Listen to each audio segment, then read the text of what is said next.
పలు చోట్ల వైవాహిక సంబంధాలు పక్కదారులు పట్టి అవహేళనకు గురవుతున్నాయి. భార్య లేదంటే భర్త పరాయి మోజులో పడి హత్యలకు కూడా వెనుకాడడం లేదు. ఇలాంటి కుటుంబాలు వీధిన కూడా పడుతున్నాయి. 6 నెలల గర్భిణి అయినటువంటి భార్యను హతమార్చినటువంటి లాయర్ ప్రమాదంలో చనిపోయిందని ప్రచారం చేసుకున్నాడు. దృశ్యం సినిమాను తలపించేటువంటి ఈ ఘటన బెళగావి జిల్లా చిక్కోడి తాలూకా ఉగార్ బీకే గ్రామంలో చోటు చేసుకుంది. 23 సంవత్సరాల చైతాలిని ఆమె భర్త ప్రదీప్ హత్య చేశాడు.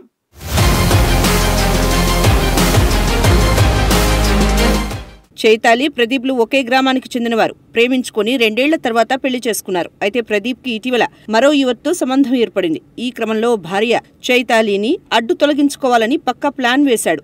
ఆస్పత్రికి వెళ్దామని భార్యను ద్విచక్ర వాహనంపై తీసుకెళ్లారు. గ్రామం దాటాక మూత్ర విసర్జన చేయాలని ద్విచక్రం ఆపాడు. అంతలోనే ప్రదీప్ మిత్రులు కారులో వచ్చి రోడ్డు పక్కన ద్విచక్ర వాహనం వద్ద నిలబడి ఉన్న ఆమెను ఢీకొట్టారు. ఆ తర్వాత అదే కారులో ఆస్పత్రికి తీసుకెళ్లినట్లు నాటకమాడారు.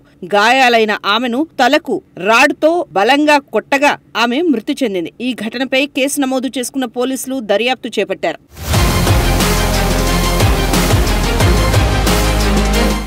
అయితే భార్యను హత్య చేసి ప్రమాదంగా చిత్రీకరించే ప్రయత్నానికి పోలీసులే షాక్ ఇచ్చారు. అడ్వకేట్ అయిన భర్తతో పాటు మరో 2 అరెస్టు చేసినట్లు బెళవాగి జిల్లా ఎస్పీ భీమాశంకర్ గులేద్ తెలిపారు. 7వ తేదీన కాగవాడ తాలూకా ఉగారా గ్రామానికి చెందిన చైతాలిని హత్య చేసినట్టు ఎస్పీ తెలిపారు. ఆమె భర్త అడ్వకేట్ ప్రదీప్, అన్నా సాహెబ్ కిరణగి, సద్దాం అక్బర్, ఇమాందార్, రాజన్ గణపతి కంబెళాను అరెస్టు చేశామన్నారు. 7వ తేదీ రాత్రి ప్రదీప్ కవాడా పోలీస్ స్టేషన్ కి ఫోన్ చేసి తమ కారుకు యాక్సిడెంట్ జరిగిందని, భార్య చైతాలి చావు బతుకుల మధ్య ఉందని, వెంటనే రావాలని భార్యను కాగవాడ ప్రభుత్వ ఆస్పత్రికి తీసుకెళ్తున్నట్టు చెప్పాడు. పోలీసులు ఆ ఆస్పత్రికి వెళ్లి చూడగా అక్కడ ఎవరూ లేరు. ప్రదీప్ కి ఫోన్ చేయగా తన భార్యను మహారాష్ట్రలోని మీరజ్ ఆస్పత్రికి తీసుకువచ్చానని, అయితే చనిపోయిందని చెప్పాడు. అందరికీ అదే మాట చెప్పసాగాడు. అతని తీరు మీద పోలీసులకు అనుమానం వచ్చింది. ప్రమాద స్థలికి వెళ్లి చూడగా ఎలాంటి ఘటన జరగలేదని తేలింది. దీంతో